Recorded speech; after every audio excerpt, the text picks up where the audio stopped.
Então, queridos, vamos agora, sem demora, para o comentário dos três últimos capítulos de Tiago, capítulo 3, 4 e 5. Sem demora, aqui está Tiago, capítulo 3, o momento em que nós entramos num ponto importante de Tiago falando para a liderança.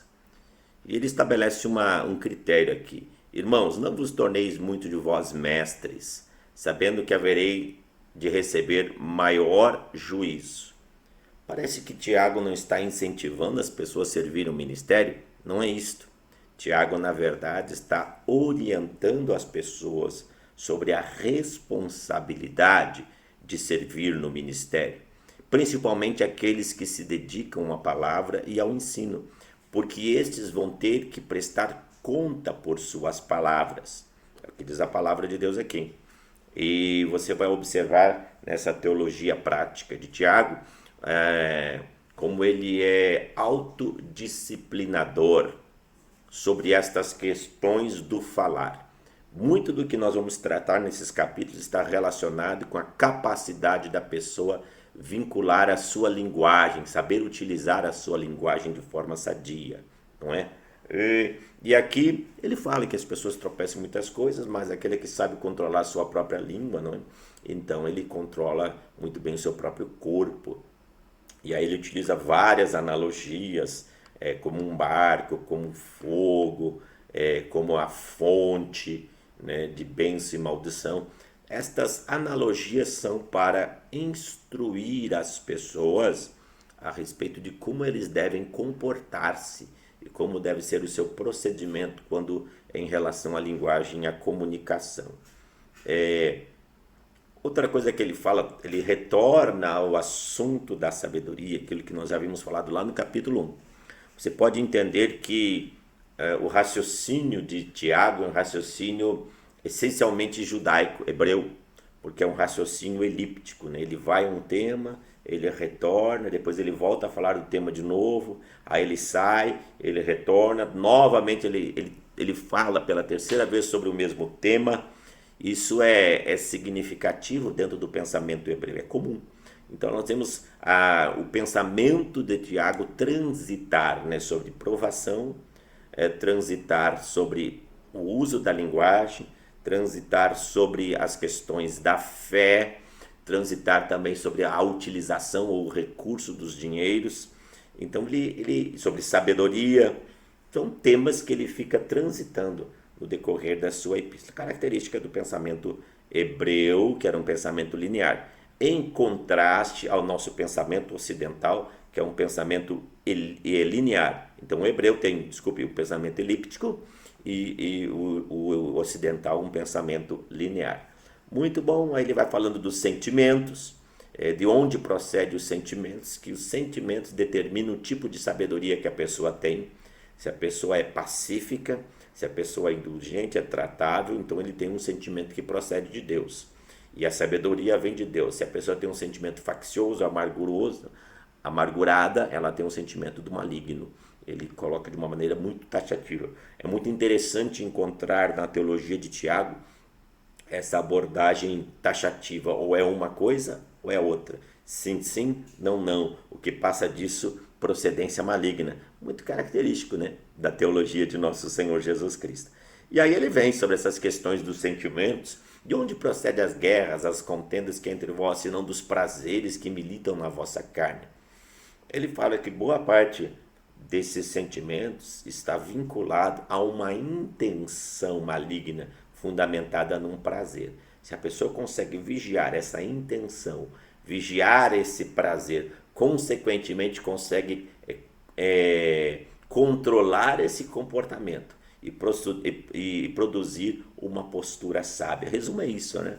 E aí ele fala sobre isso, e esta é a razão porque muitas pessoas pedem e não recebem, porque não pedem segundo Deus, pedem para a satisfação das suas cobiças, muito característico da nossa teologia atual, onde as pessoas vêm na igreja para alcançar alguma coisa vinculada a seu próprio interesse, a sua própria satisfação, e não vem para Jesus para servir no Evangelho. Muito bem? E então ele fala dessa inimizade de Deus, que tem a ver com a amizade do mundo, e assim sucessivamente. Outra característica muito interessante que nós encontramos aqui é a respeito do aspecto da modéstia e da disposição humilde, do ato do cristão ter uma postura humilde, ter uma postura de se sujeitar a Deus e não ficar com aqueles rompantes e aquelas prepotências da ostentação. E aí ele coloca diante desse comportamento dizendo: humilhai-vos na presença de Deus para que ele vos exalte. Muito bem. Aqui no versículo 11, Tiago volta a falar sobre a maledicência. Observe que ele cita lá no capítulo 3, ele retorna aqui no capítulo 4, versículo 11. Ele dá algumas características lá no capítulo 1, capítulo 2. Então ele está sempre transitando dos temas de uma maneira de dupla ou de tripla referência, assim ele vai falando, né? E ele fala a respeito disso, de o juiz, o único que pode julgar as nossas palavras é o próprio Deus. Aqui ele fala sobre as questões da fé, de nós colocarmos os nossos projetos humanos não nas nossas expectativas, porém colocarmos na dependência de Deus para que Deus possa abençoar. Colocar os projetos nas nossas expectativas é proveniente de uma atitude arrogante. Você percebe que no entrelinhas desse raciocínio, no fluxo dessa argumentação, Tiago faz aqui uma apologia contra o orgulho, contra a jactância, contra a soberba, contra a ostentação, em detrimento da modéstia, da humildade, de um parecer humilde, de um parecer condescendente. Então, é muito interessante você observar isso no texto, né? Então, ele coloca nesse sentido. E no capítulo 5, portanto, ele retorna àquele tema da riqueza e pobreza, que nós encontramos lá no capítulo 1, encontramos lá na acepção de pessoas do capítulo 2, onde ele é muito veemente, muito taxativo sobre este assunto, e agora ele vem no capítulo 3 estabelecendo um contexto escatológico, muito similar ao contexto que você encontra, como já citado antes, no Magnificat de Maria, quando ele fala sobre o juízo de Deus sobre aqueles que são ricos. E aqui é muito importante, porque não é sobre aqueles que são ricos, é sobre aqueles que não sabem portar a riqueza, que se utilizam da riqueza para o seu benefício, para a sua ostentação, e não entendem que a riqueza é uma administração, é uma mordomia que Deus nos concede para que possamos administrar para seu louvor e sua glória. Deus não é contra ricos, Deus é contra os ricos que utilizam da riqueza para o seu próprio bem-estar. Deus é a favor dos ricos que sabem administrar a riqueza para um fim nobre, um fim glorioso para o seu reino e para a sua glória. Esse é o contexto, por isso ele fala a respeito dos ricos que se ostentam, esses vão chorar, lamentar, o ouro e a prata deles utilizada para seu próprio benefício vai ser devorado como que pelo fogo, porque eles adquiriram esta riqueza, no versículo 4, mediante extorsão. E todos que adquirem riqueza para sua própria ostentação, mediante extorsão, serão julgados. É isso que a palavra de Deus coloca aqui de uma maneira muito categórica. As pessoas que se utilizam da riqueza para o seu próprio luxo, para o seu próprio prazer, e não fazem da riqueza um investimento para as boas obras. É nesse sentido, não é?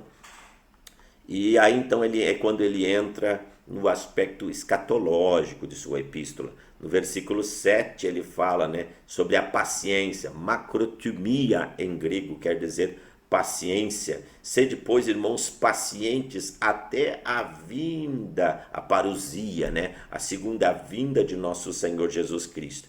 E ele diz que Deus é como um lavrador, né? Deus está com paciência, esperando os frutos da terra, tanto as primeiras chuvas do Pentecostes, como as últimas chuvas serôdias, que Deus está esperando.